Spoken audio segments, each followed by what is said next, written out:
Hello friends, income tax के cases की series में आज जो केस हम लोग डिस्कस करेंगे उस केस का नाम है इनकम टैक्स ऑफिसर वर्सेस स्वर्ण सरिता ज्वेलर्स। ये case 106 ITR tribunal short note 75 पर रिपोर्ट हुआ। मैटर मुंबई आईटीएटी की जी बेंच ने डिसाइड किया और इस केस का जजमेंट 23 अगस्त 2023 को आया। यह केस डिमोनेटाइजेशन के पीरियड से रिलेटेड है। डिमोनेटाइजेशन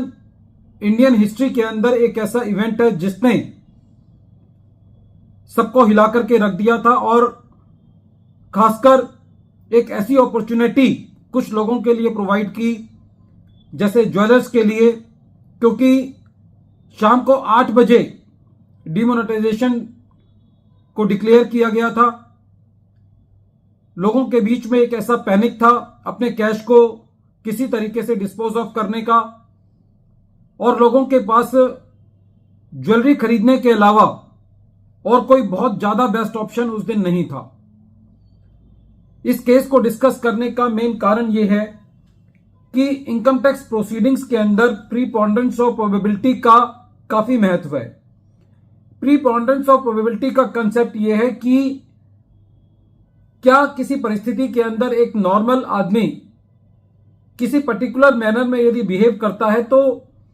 कोर्ट यह देखती है कि क्या प्रीपोंडेंस ऑफ प्रोबेबिलिटी के तहत वो ऐसा बिहेव कर सकता है या नहीं कर सकता। उदाहरण के तौर पर जब कभी भी एकोमोडेशन एंट्रीज का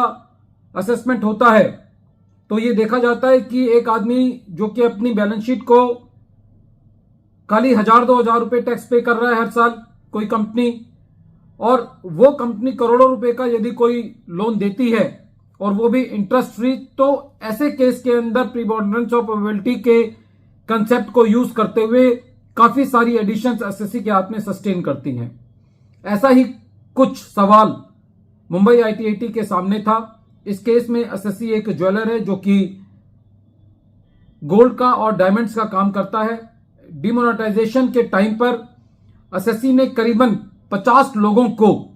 2 लाख रुपए से नीचे की सेल करी, जिसका अमाउंट करीबन 98 लाख रुपीस का था, जो कि एसएससी ने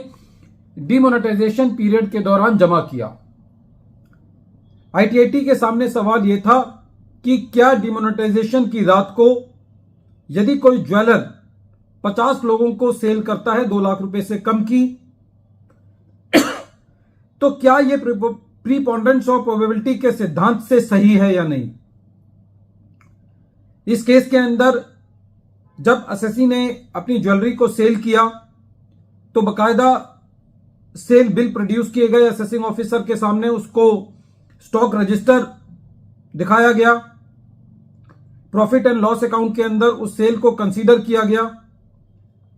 और जो प्रॉफिट एंड लॉस अकाउंट के अंदर दिखाया गया था असेसिंग ऑफिसर ने उस प्रॉफिट को माना भी। लेकिन जो कैश डिमोनेटाइजेशन के दौरान जमा किया गया था उसको भी एसएससी की इनकम में सेक्शन 68 के अंदर ऐड कर दिया। ट्रिब्यूनल के सामने क्वेश्चन यह था कि जब असेसिंग ऑफिसर ने एसएससी की बुक्स ऑफ अकाउंट्स रिजेक्ट नहीं की हैं, एसएससी ने उसको अपने प्रॉफिट एंड लॉस अकाउंट में ले लिया है जो कि ड्यूली ऑडिटेड है, तो ऐसी परिस्थिति के अंदर यह नहीं माना जा सकता कि एसएससी ने जो ये सेल की है ये जस्टिफाइड नहीं है। आईटीएटी का इस केस में यह कहना था कि यदि डिमोनेटाइजेशन वाले पीरियड में एसएससी का ग्रॉस प्रॉफिट रेशियो बढ़ा है पिछले साल के मुताबिक, क्योंकि एसएससी ने एग्जॉर्बिटेंट सेल की है डिमोनेटाइजेशन के दिन में, तो ये ऐसा इस वजह से हो सकता है कि एसएससी के सामने एक एक्सीलेंट अपॉर्चुनिटी थी अपने व्यापार को प्रमोट करने के लिए, जो कि एसएससी ने अवेल करी। तो डिमोनेटाइजेशन के दिन यदि कोई ज्वेलर 98 लाख की सेल करता है और यह सेल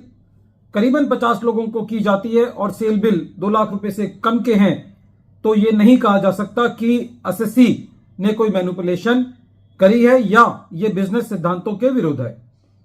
इस केस में मुंबई आईटीआईटी ने जो असेसिंग ऑफिसर ने एसएससी की सेक्शन 68 के अंदर एडिशन किया था कैश डिपॉजिट का डिमोनेटाइजेशन के केस में स्पेसिफाइड बैंकिंग नोट्स में, उस एडिशन को डिलीट किया।